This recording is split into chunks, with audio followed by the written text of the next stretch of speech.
All right, welcome to the new JFK show number 151. We've got one of our most special guests in a very long time. His name is Phil Nelson. He has a new book out, and we're going to let him talk about it. And I'm going to be in the engineer's chair tonight, and Phil Nelson's going to kind of guide us along. So y'all just kind of tell me which way to go, and that's what we'll do. So I'm going to go ahead and introduce Phil. We have Don Fox, Larry Rivera, Gary King, and Dr. Jim Fetzer. So we're ready to go, and we're excited as we can be about the new book. So Phil, talk to us.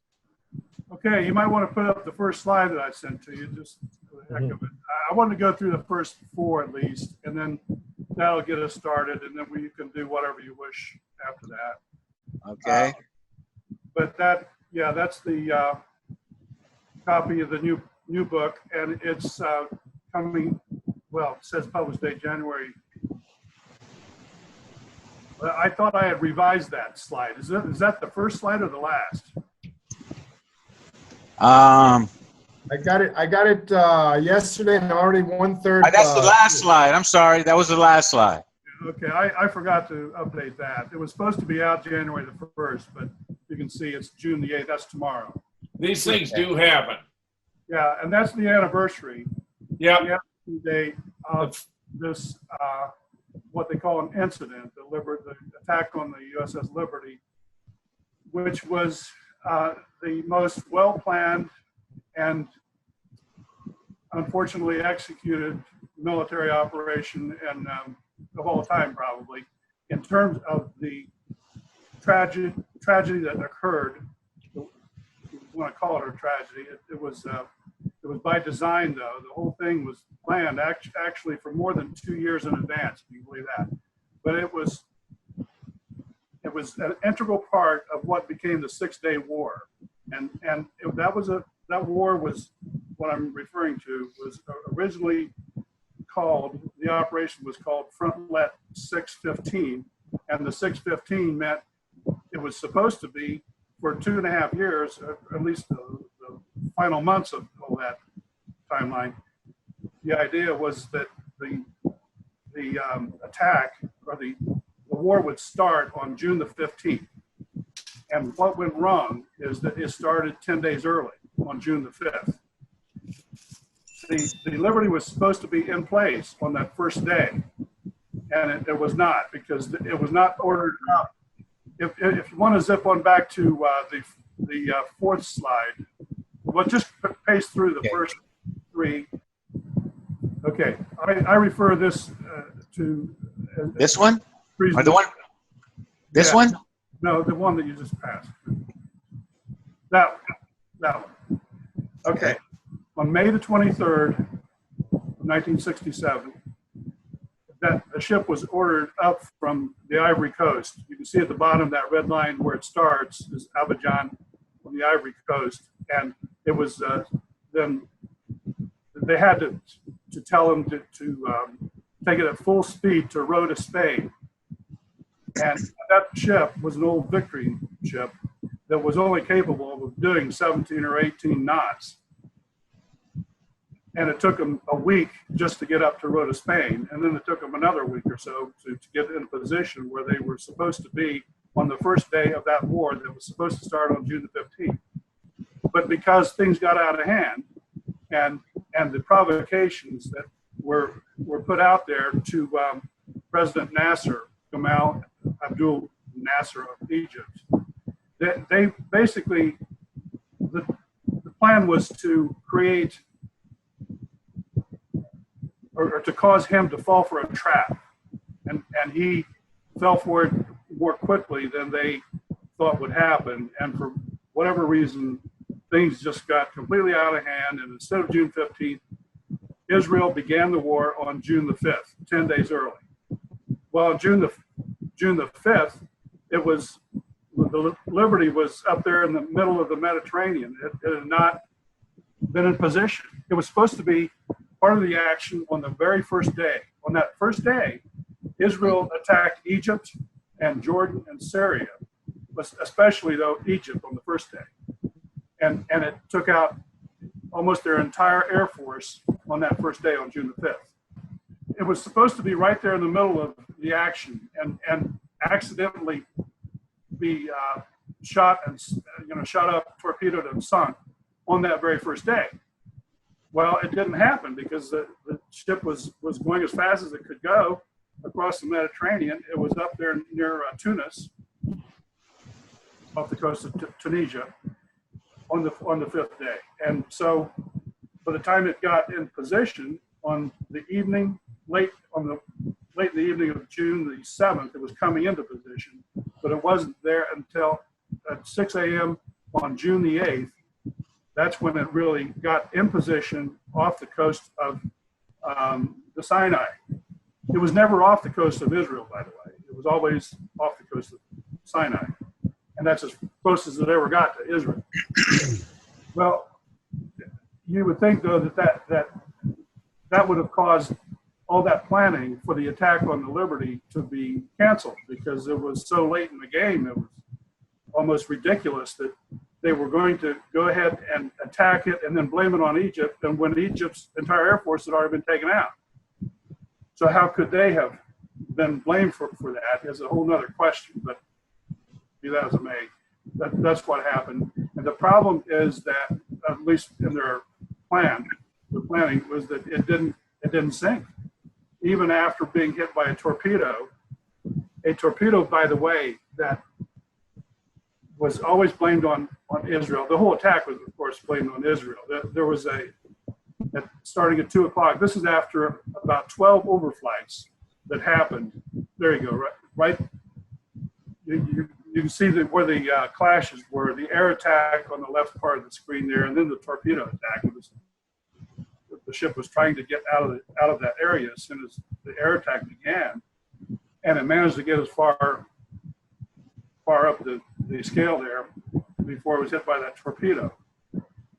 And ordinarily, a lightly armed ship like that with what wasn't really ever meant for battle, and a torpedo hitting that would ordinarily have gone right through it, exploded in the middle of the ship, and taken the whole ship down within minutes. But a series of miracles happened that day. And one of them was that this is the torpedo hole here.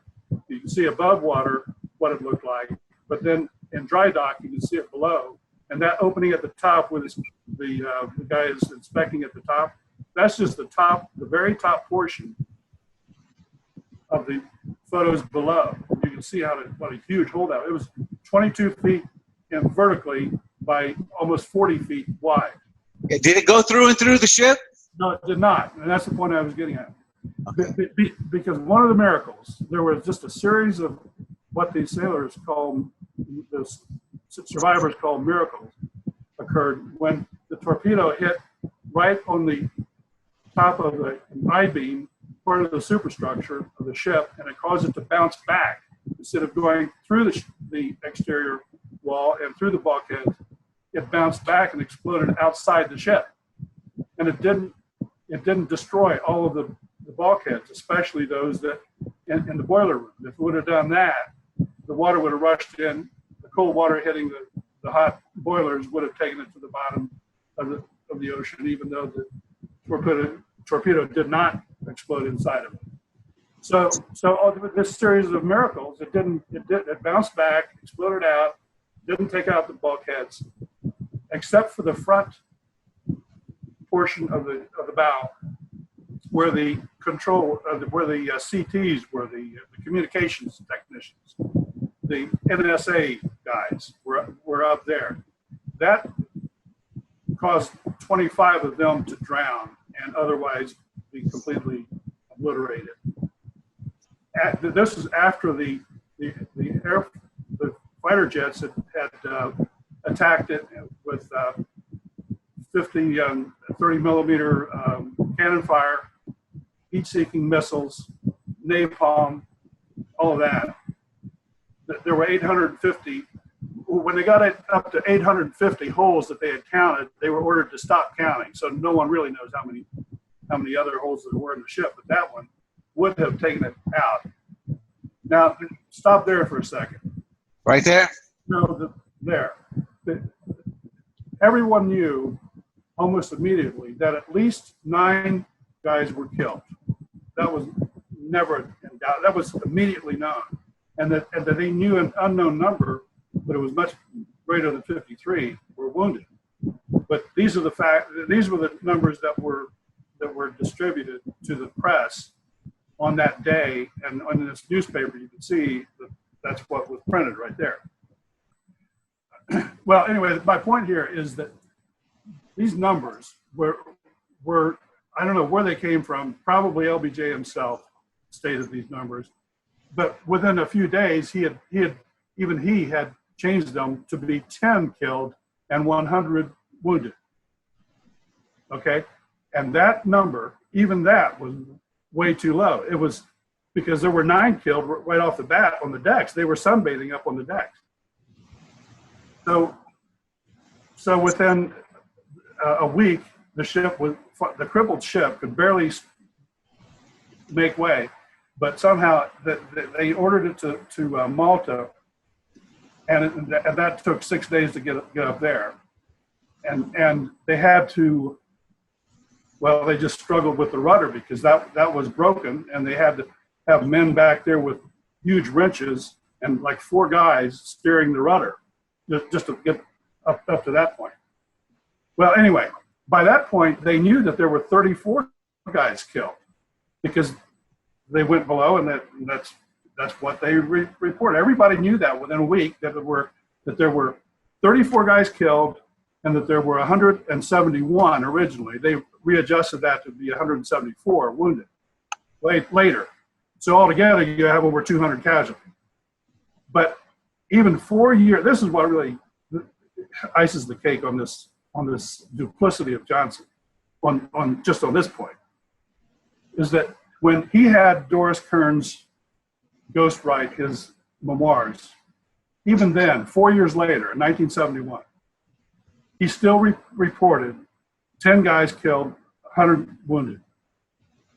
That is just, that illustrates the depth of his delusions, that he could still get away with that because, after all, he had ordered this cover-up, and practically no one even knew what the real numbers were, outside of the Navy, I guess, because it had been hushed up so effectively.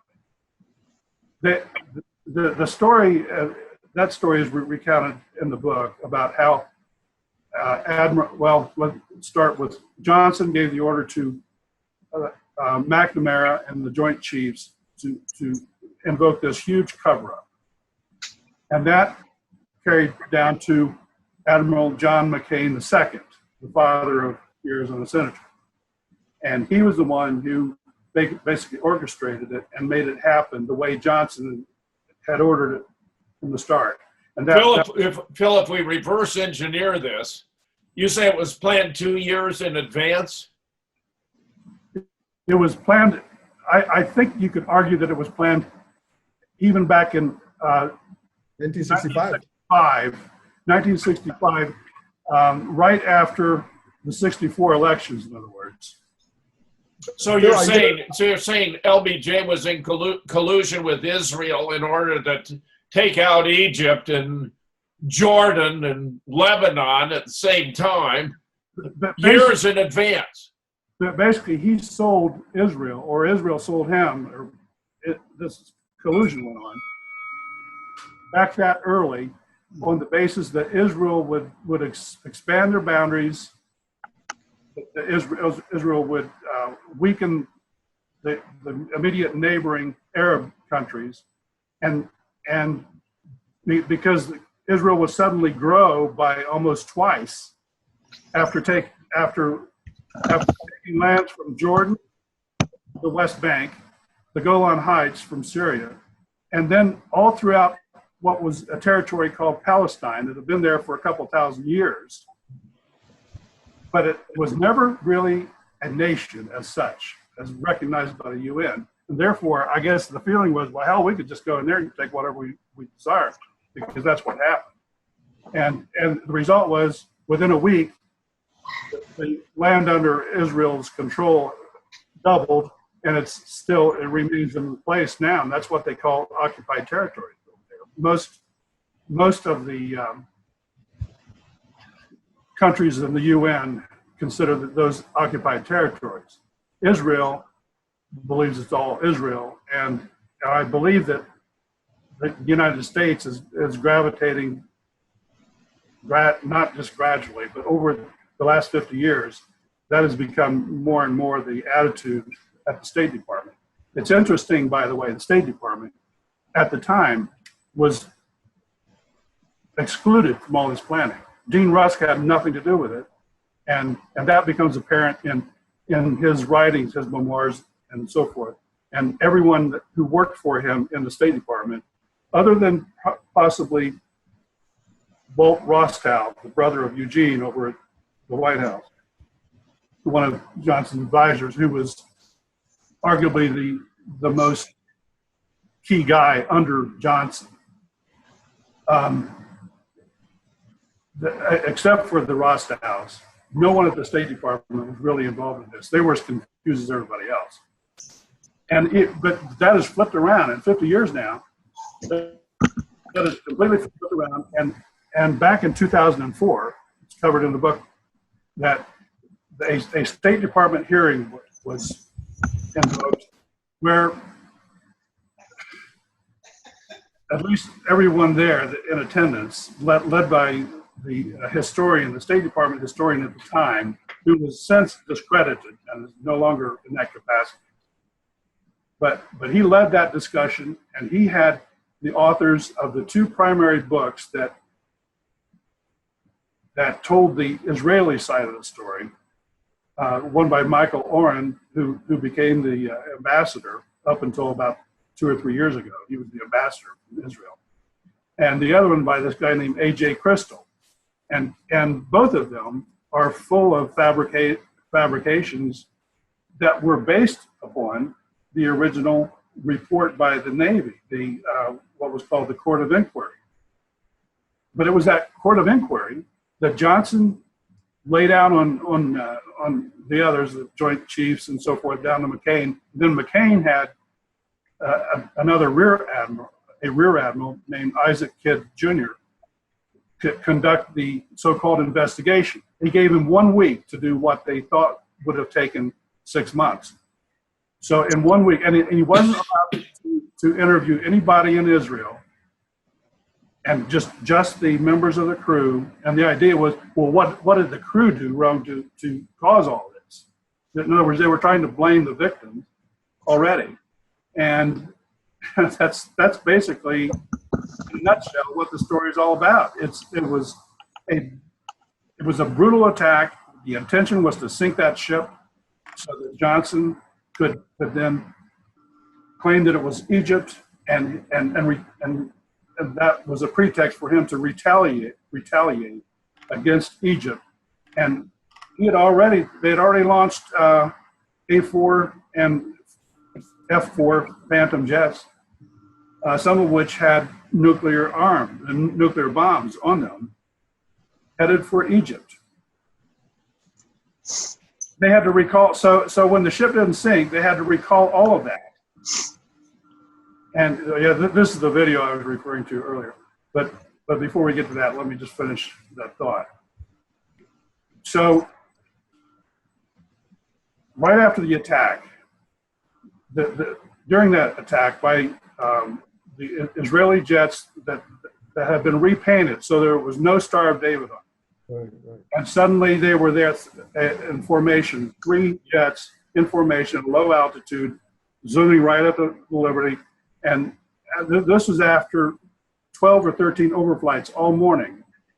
So they could locate every key vulnerable area, and the 4 guns, the ship only had 4 50-millimeter cannons on it, or automatic rifles, whatever you want to call them. And so they were the first things taken out. Plus, they had heat-seeking missiles set up to take out every one of the transmitters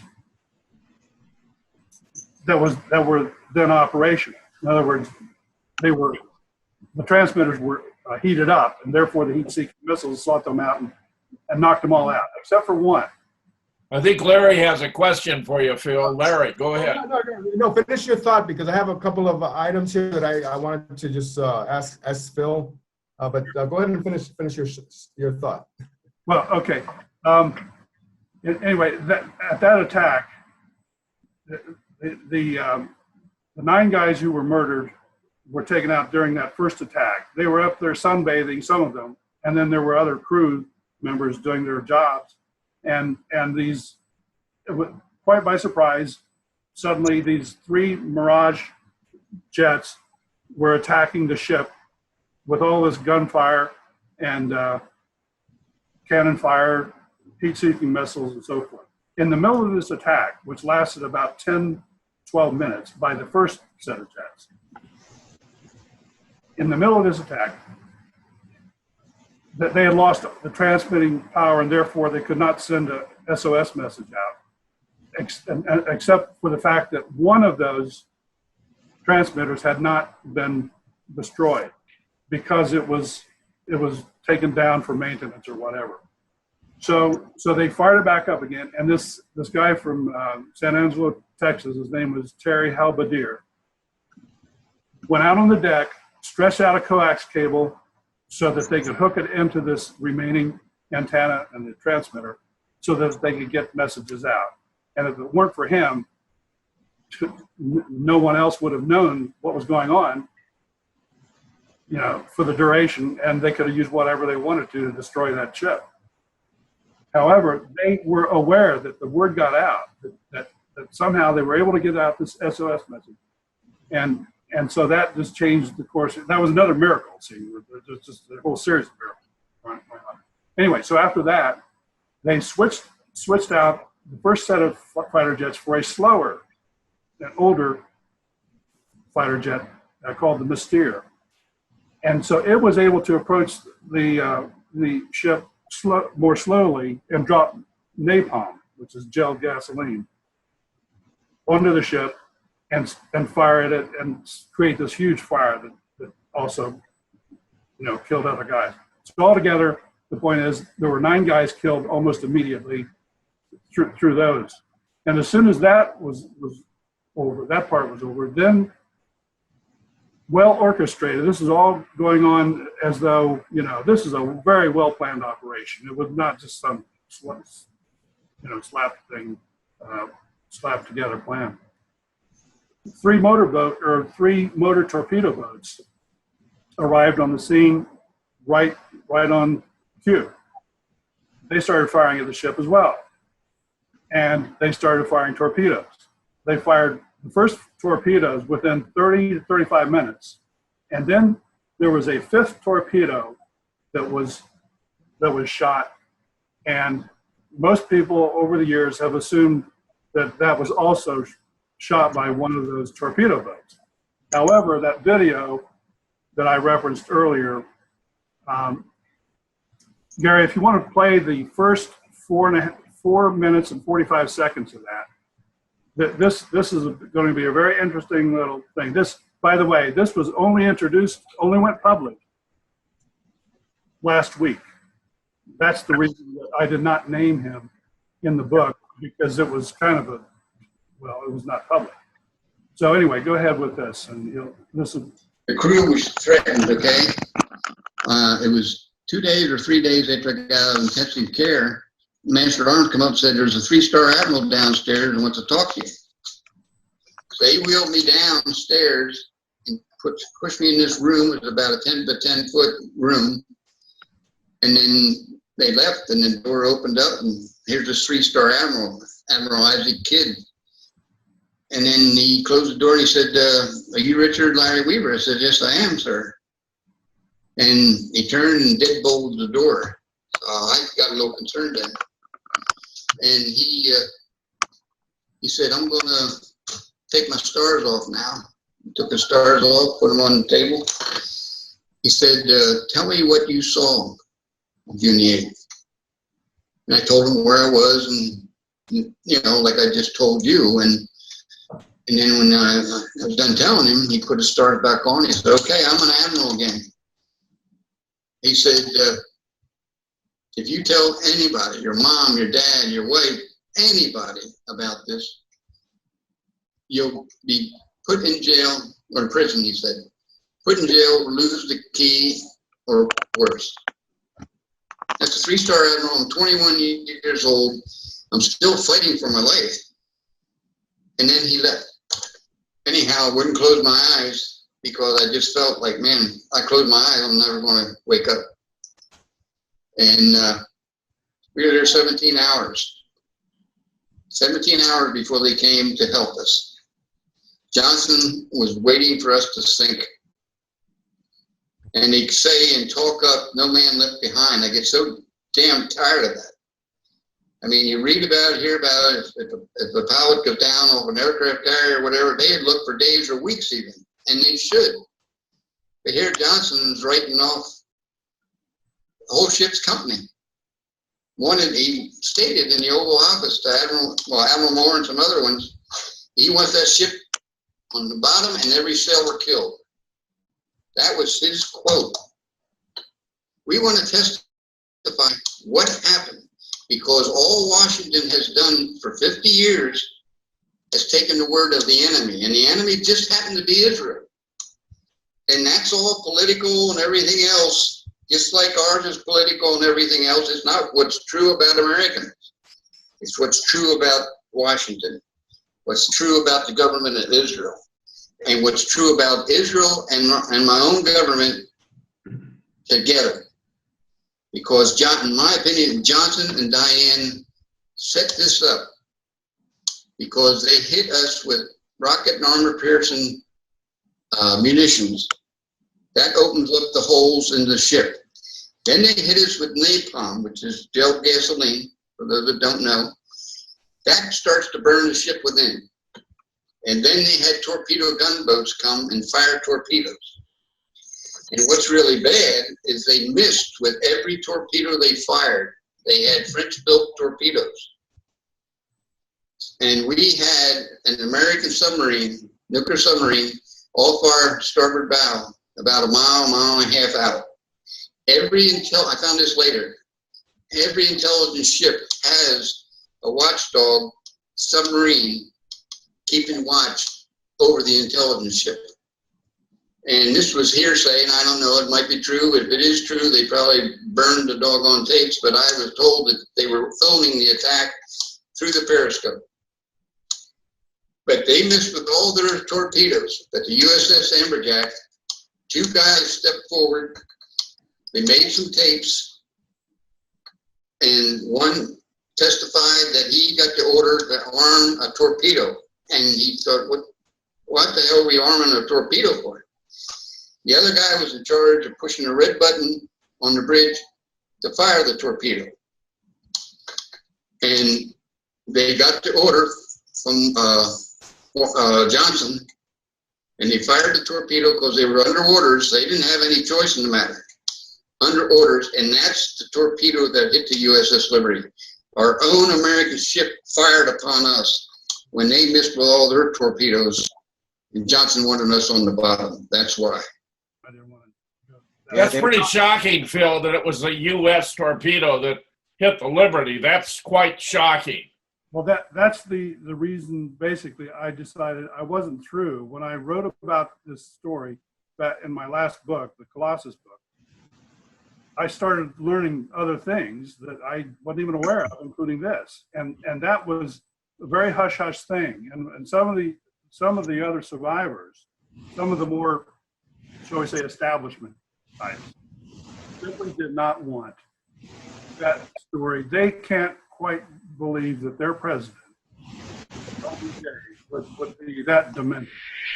Did you know that the police in Boston were broadcasting, "This is a drill, this is a drill," on bullhorns during the marathon? That the Boston Globe was tweeting that a demonstration bomb would be set off during the marathon for the benefit of bomb squad activities, and that one would be set off in 1 minute in front of the library, which happened as the Globe had announced. That peering through the smoke, you could see bodies with missing arms and legs, but there was no blood. That the blood only showed up later and came out of a tube. That they used amputee actors in a studio-quality smoke machine. that the prosecution of the brothers, blaming them for the crime, was staged? Don't let yourself be played. Check out And Nobody Died in Boston Either. Hi, this is Gary King. If you'd like to find out why the Boston Marathon is one of the most embarrassing, laughable hoaxes ever perpetrated on the American people, then go to patriotradiobooks.com. That's patriotradiobooks.com. All right, welcome back to the new JFK show, number 151. We've got Phil Nelson, and we've just watched a couple of videos and a presentation, and we'll let everyone discuss it. So, Larry, go ahead first. Yeah, Phil, you just mentioned about the survivors that you met along the way after you wrote your last book, The Colossus. So you're referring to Mr. Gallo, Kukal, and Turney, right? Am I correct in assuming that? It was Ron Kukal was the second, and then Kukal. Okay, and because they're co-authors of your book, and I think that's incredible that you included them in there because now this James Ennis, he was a survivor, wasn't he? James Ennis. He was a lieutenant commander on the ship. And he wrote a book in 1979. He actually wrote one of the first books. It was technically the second book. Okay. But the first book, well, it was very controversial, but it reached some of the same. It was going kind of the same direction as we've gone here, with respect to Johnson and his involvement. But not really. He didn't really make the case quite like we've made it here. Anyway, after I did the Colossus book, I contacted a number of survivors. I tried to contact as many as I could who would respond to me. Now, I think I sent that book out to something like 20 of them. Well, 3 of them liked it so much that they sort of volunteered to help me out with this book. Once I decided that it was necessary to do another book. And the idea all along was to do it in conjunction with its 50th anniversary. Yeah. And it worked out well in that regard. Now, some of the other ones, however, that I sent the book to never responded to me, as though, we can't touch it. Now, am I correct in thinking that that memo that Ennis found, that was well after he wrote the book, right? Yes, you're right.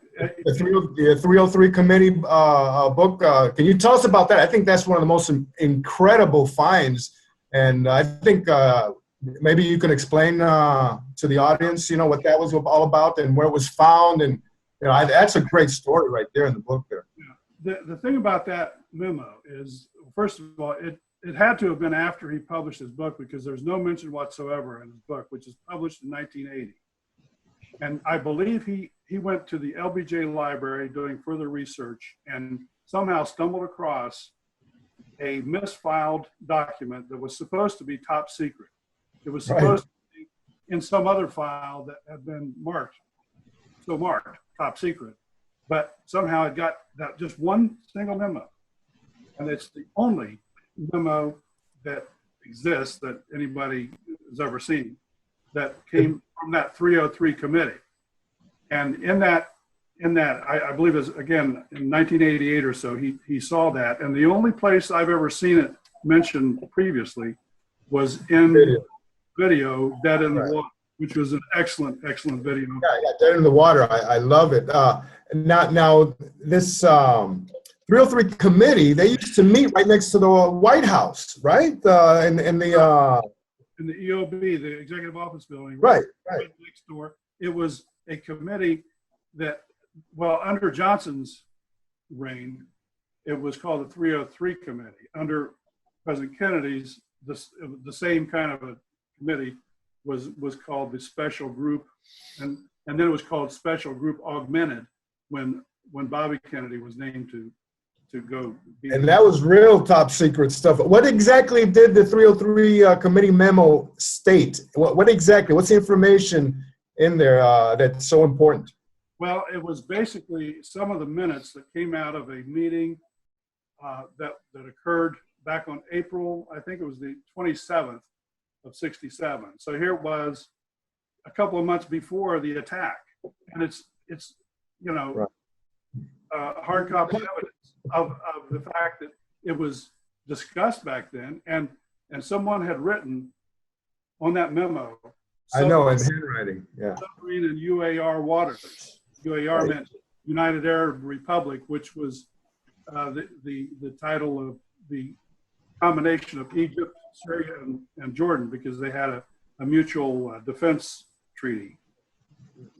So in other words, we're talking about 2 months prior to the incident on June 1967. They are already setting the stage. Would you maybe, this is something like maybe the Gulf of Tonkin incident, you know, some of that kind of modus operandi or something like that?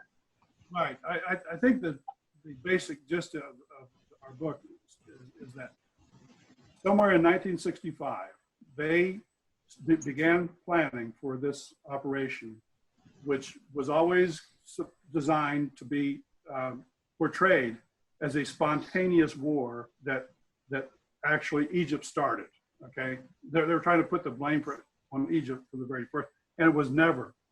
And even later, Menachem Begin, others, Rabin, others acknowledged that was not the case at all. Even Ariel Sharon admitted that it was set up from the start.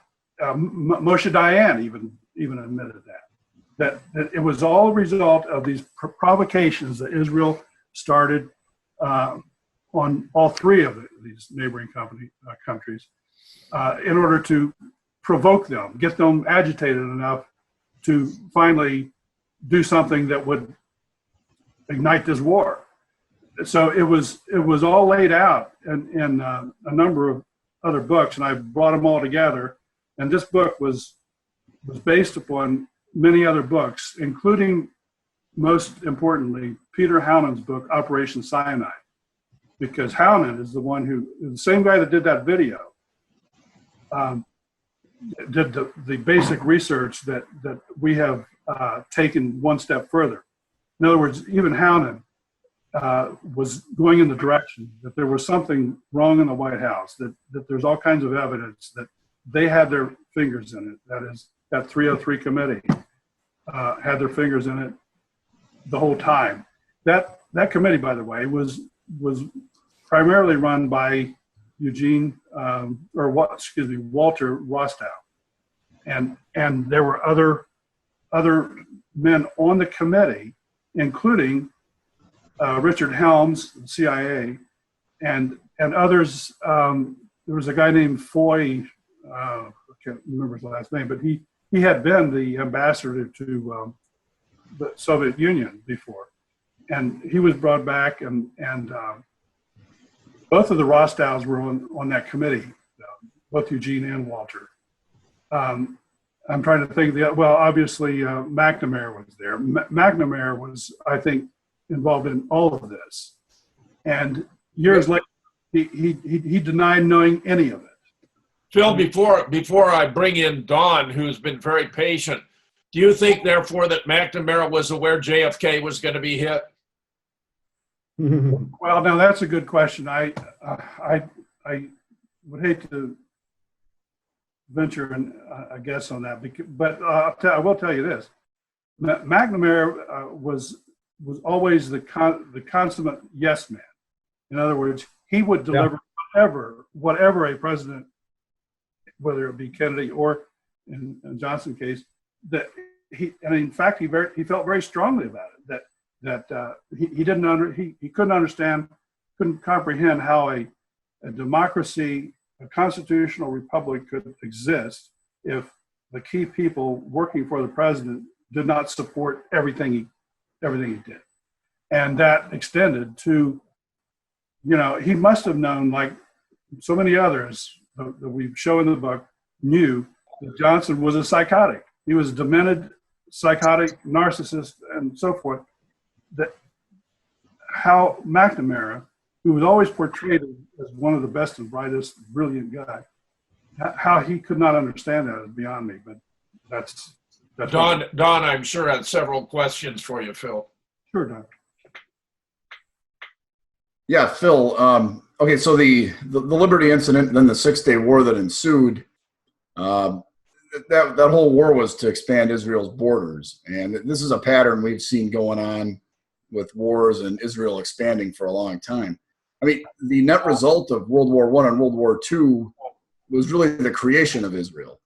What'd you get out of World War I? You got the Balfour Declaration, and then to get the U.S. into the war,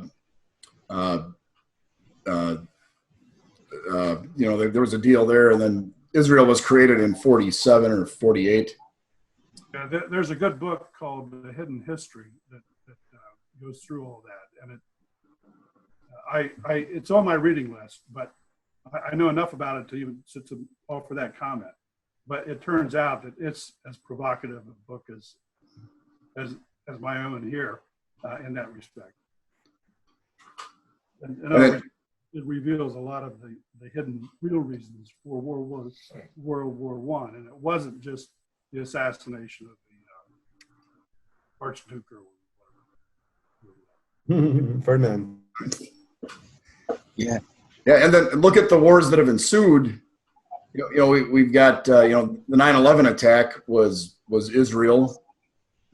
They nuked New York, and then we invade the Middle East and take out Iraq, Afghanistan, and now Israel is gradually gaining more land. Well, yeah, I mean that's what it certainly looks like to anybody, any objective observer. That unfortunately there doesn't seem to be too many of them in Washington. Don, they also have ties to the JFK assassination, so. Yeah, well, they certainly do. I mean, there's plenty of Jewish involvement in the cover-up JFK assassination. Phil, at one point, you mentioned the possibility of nuking Egypt. Was that the plan, to nuke Egypt? Yeah. Yes, there were at least two those jets, not the fighter jets going to defend the Liberty, but two others that were bound for Cairo with nuclear arms on them. And that's all in that video, Dead in the Water. Yeah. That is disgusting beyond belief. No, Jim, not only that, Phil writes about that they wanted to blame this on this little Egyptian ship that had none of the firepower that hit the Liberty. So it was an anti-ship. It was an old horse carrier, and it was scheduled for demolition. It was really not even seaworthy. Well, it's like blaming JFK on an obscure World War II Mannlicher Carcano, known as a humanitarian rifle, for never actually harming anyone on purpose. Yeah, the Patsy ship. When you look at all of these events, each one is more absurd than the other. In terms of looking back on it and how they were planned and executed. Just full of silly stuff like that. That he actually was supposed to be a marksman, and he couldn't hardly even know which end of the rifle to point. I mean, from what I gather from reading what you presented, Jim, and some of your book, that was just one of hundreds of anomalies that make no sense whatsoever. It was almost like they were trying to make each one of them so absurd that anybody in their right mind who might look at it would figure that out. That's the part that I find most intriguing of all. So this is a ceremony of the survivors. Do you know how many survivors are left, Mr. Nelson? Good question. That's a good question. I'm not prepared to answer that, though. I think that probably. Well, there were 294 on the ship, 34 of whom died immediately. That left 260, and I suspect that probably something like half of them might still be alive. But I really don't know. And this was never investigated by Congress at all, right? They kept as far away from it as they could. There seems to have been a secret investigation by some congressmen, but it was always under wraps. None of it was ever shared. I think just enough to realize that the implications of taking it further. It was the same kind of thing that protected Johnson in the immediate aftermath of the JFK assassination. I think there were a lot of people on Capitol Hill who suspected Johnson all along. Mm-hmm. And, I get that from a lot of different sources, but that seemed to be the very reason that they shut down the two Senate committees investigating the assassination, and stayed as far away from it as they could, because what would be the implications of finding out the real story and then impeaching and then seeing the new president, hold off, Justice, Phil, justice. Well, it would have been justice, but I think they were all afraid of the implications on the country. Yeah, Mr. Nelson, are you familiar with this picture? Yes, and I think that is David Lewis there, but I'm not sure. Don't quote me on that. Is he burned? Well, he is. Yeah, I mean, there was this huge fire that was all over the deck. Oil. It's like oil. And wow. A lot of soot, and there was, you can see all the little holes there in the background. They were counting all the biggest holes. See the one down below, right next to him. That's what you call real shrapnel. However you pronounce it, shrapnel. Yeah, well, that's real shrapnel. Well, that one was the armor-piercing, rocket that went right through that exterior. All the biggest ones. Now going the wrong way. Is it? And I think you write about this, where the submarine that was following the Liberty. How far away was it? And I believe they had their periscope trained on the ship and might have even filmed it. Is that correct? Yes. Actually, as I understand it, there were actually 2 submarines that were filming, and there were actually 3 around that area. But it's never been acknowledged officially. In fact, they say no, the opposite. In fact, the captain of that USS Amberjack, his name was August Hubel. He died just, I think, about a year or so ago. I tried to call him, and he had died just a few months before that. I talked to his son, though, who lives up around Norfolk, and he gave me the same storyline. Nope, the ship was 100 miles away, wasn't even close. However, that is just so untrue. As Larry Weaver stated, at that point, the Amberjack was about a mile away or a mile and a half. I think that varied over the course of the attack. Sometimes I think it was a lot less than that. But it had the periscope on it the whole time, and they watched the whole thing. And in addition to what Larry said, one of the other survivors, Ron Kukul, had a call once. It was just before Christmas, and I think the year 2000, he said. And he was driving on a very snowy day up there in Wyoming to where he worked, and he had a call on a new cell phone. It took him a while to fumble around with it to even answer it, and he felt it was lucky that the guy was still there by the time he answered it. But it was some guy who stated that he had been on that submarine, and that they were so close that they could hear the cries and the moans and all the fire, all the explosions and the rifle fire, the cannon fire. That he could hear the shouting and the crying and so forth that was going on. At that point, they all thought they were done for. Well, this fellow could barely hold his composure during this conference, and he just called out of the blue. Ron said he didn't know him.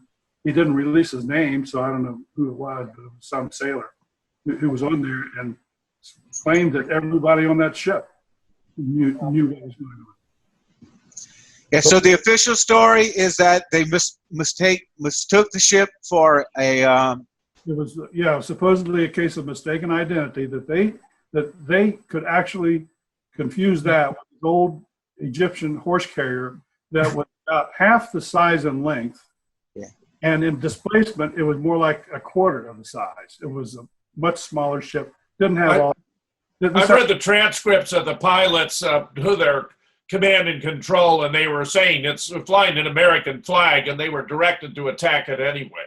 Yes, that's right. And everyone knew what was going on, except, of course, the men aboard the Liberty. Yeah, as a matter of fact, not funny. The airplanes, since they were painted over, they didn't have the Star of David on any of those fighter jets. But when the motor torpedo boats came around, a couple of them actually had a Star of David flying on their aft of those boats. And so that gave it away, but that was well into the attack. And only a few of the sailors on the deck, most of them were inside, of course, so they didn't know what was going on out there. But a few of them did see that, and that gave them the clue of who the attackers were. But until then, they had no idea who was even attacking it. However, when Johnson called, well, let's go back a step. As I said earlier, within 10 minutes, they got the SOS message out. And 10 minutes after that, the Saratoga, either the USS America or the Saratoga, I can't remember which, was the first to launch the fighter jets. And they had been already configured with these nuclear bombs on them for some sort of a exercise that they were preparing for. And so they flew off with those armaments, and two of them were bound for Cairo. Those are the ones with the bombs on it that were so heavy that when, first of all, on this first time, 20 minutes after 8 Washington time, bear in mind that the attack started at 8 o'clock. Here it was 20 minutes after. And they had just launched those fighter jets. I think there were about 6 altogether, 2 of which were the A4s with the bombs on them, the nuclear arms. Anyway, shortly after that, the message was dispatched to Washington, and almost immediately McNamara called back and said, recall the airplanes. We're not going to war with our ally over a couple of dead sailors. Words to that effect. And so they complied. This is Admiral Geese was in charge of the Sixth Fleet, and he was the one who got that message. He couldn't hardly believe it, but then he was thinking that, he wasn't told this, but he was presuming that the reason that they were recalled was because they had these nuclear bombs on them. So when they were returned, he rearmed them and set it up so that it would have been impossible for that. But he was told that he had to wait for 90 minutes, an hour and a half, before he could relaunch. So that's what they did, an hour and a half later. But by then, the torpedo had already hit the Liberty, and things were, had they gone out, had the first squadron gone out, that attack would never have happened. Well, they were trying to get the Liberty to be sunk. They had to give it plenty of time. So an hour and a half later, it was relaunched, and they were recalled again. McNamara got back on the line, Admiral Geese, and then Admiral Geese said, I need to speak to the authority. That meant Johnson. Johnson was right there. He got on the line and said, recall the wings. I don't care if every sailor on there goes to the bottom with the ship, just get it back. Yeah, go ahead, Phil. Phil, it must be appalling the deeper you get into this to find the profound treachery of Lyndon Johnson, of which you were well aware from his history and involvement in the assassination of JFK, and of course, a dozen others. I mean, Mac Wallace knocked off a dozen people for Lyndon, including one of his own sisters. Well, that's true. It is very, it's something. When I first tackled that first book, I thought I had no idea he was as demented as he was.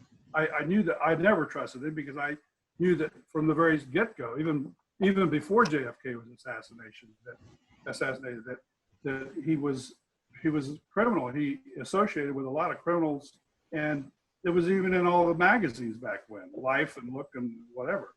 And so that was no surprise. But the further I got into it, and even in my next book, which we really shouldn't get into here, it really comes out again. You know, the murder in Memphis is what I'm referring to. MLK. I like the way that you portray that in your book when asked by some close friends, you know, about the Vietnam War and you know, if he was going to stop it or what he was going to do about it, and he just plain said, "Oh, you know, my friends are making too much money." Yeah, that's something I got from Dr. Pepper's book, and I decided to put it in this book. That it was just it came out right. That's the first I'd ever seen it quite so plainly stated. Yeah, I know, pretty blunt. Yeah, We have only a few minutes left, so let's do a last round of questions. Don, you got something for Phil?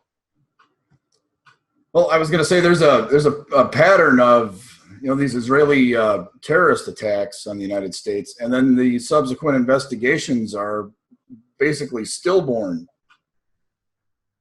You know, like the 9/11 Commission. Yeah, they go nowhere. Yeah.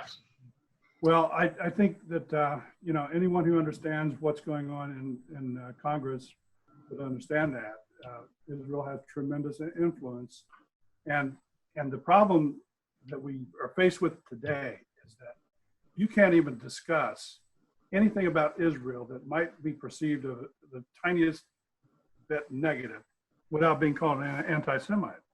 And I just I'm so perplexed about that. I can't believe it myself. It's outrageous. Gary, do you have a question for Phil? I believe that Kennedy was killed for the greater Israel. I believe that to this day. We get a lot of people commenting saying that we need to leave all that alone. However, if you look at the dual citizens running our government and almost every person in the Pentagon being a dual citizen, being Israeli American citizens, is appalling to me. And it all started when they shot President Kennedy because Ben Gurion was not going to allow Kennedy to stop nuclear weapons. Well, we know that James Angleton was very heavily involved in all of it, including especially the attack on the Liberty. That's just absolutely factually based statements, and it doesn't, you know, he's also connected, obviously, via the CIA, and happened in Dallas as well. Larry, go ahead and squeeze in a question here before we have to let Phil go. Who that opposed this attack on the Liberty? Wasn't there somebody that was opposing? Was it Rabin or who was it? You mean from the Israeli side? Yeah. No, yeah, who had been the ambassador? Was that Rabin or? Well, I'm not sure at the time. Do you all know Miko Peled? His father was one of the generals. Now, Peled is, you need to make a note to check him out. He's on YouTube all over the place and has a very interesting position because he is probably the leading Israeli now who is passionately opposed to what is going on there and to the Netanyahu regime, and believes that not in the two-state solution, but in a democratic Israel. And frankly, that's, I think, he makes a very compelling case. There are a number of videos out there. He has a very active blog, website. I don't know it offhand, but if you just Google Miko, M-I-K-O, Peled, P-E-L-E-D, you find that there is hope. It's small. Yeah, I just checked that. I was Rabin who had a nervous breakdown. Was this? Oh, yes, I'm sorry. Yeah, sure. He did. He had been hornswoggled into doing this, but when he took this to actually on the May 21st, he took that to David Ben-Gurion, and Ben-Gurion reacted, furiously at this. He said, you really screwed this up, and you're going to destroy you. You put us at peril, and so on, and just gave him hell. And 2 days later, he actually had a nervous breakdown of sorts. It was one of very depressed, not the kind that Johnson always exuded, but a very depressed. He had to almost sit out the war, and he was replaced. As a matter of fact, on June 1st is when Moshe Dayan was appointed the defense minister, just in time for the Six-Day War. And a lot of that was putting him in charge in place of Rabin, because Rabin couldn't handle it anymore. He was, if you want it, you could make the case that actually Ben-Gurion was probably the strongest opponent of all of this, but he was out of power at that point. He was like he was retired at that point, but he was still in Israel revered as the founder of Israel. And of course, Ben-Gurion had clashes with JFK over Dimona in the early 60s. Right. Yeah, and that was a real sore spot between Israel and the U.S. And at that time, up until when Johnson became president, all of the Kennedy and then Eisenhower before him and Truman and so forth, they had all tried to maintain a distance from Israel so that they could be seen as not favoring one or the other side, that they were trying to be fair-minded about. Well, all that stopped with Johnson. He just went full tilt towards Israel, and he hated Nasser with a passion because the previous run-ins they had back in the Suez crisis. And that's covered in the first chapter of this And book. Unfortunately, Phil, we've been listening to Star Wars in favor of Israel ever since. I want to congratulate you for the excellence of your work. I regard Mastermind as one of the major contributions to the literature on the assassination because of your skillful delineation of the character, attitudes, and dispositions of Lyndon Johnson, who really was a criminal psychopath. Just well done, Phil, and it's been a great pleasure having you here with us tonight. Thank you very much. I appreciate the opportunity. All right. New JFK show number 151. Thank you, Phil. We'll see everyone next week. Did you know that Sandy Hook was a staged event where no children died? That the school had been closed since 2008 and there were no children there? 13 experts, including 6 PhD, current or retired college professors, prove that it was a 2-day FEMA drill presented to the public as a real event. We even have the manual. There was a rehearsal on the 13th, going live on the 14th. Some participants became confused and put up donation sites the day before. Even the shooter was recorded as dying before the event. You have been played by Eric Holder and Barack Obama. Now Hillary wants to extend the deception by posing as a champion of Sandy Hook to confiscate your guns. Don't let yourself be played. Nobody died at Sandy Hook. If you want to get a grip on just what fake news is, then I'd suggest you get the book, Nobody Died in Boston, at PatriotRadioBooks.com. That's PatriotRadioBooks.com.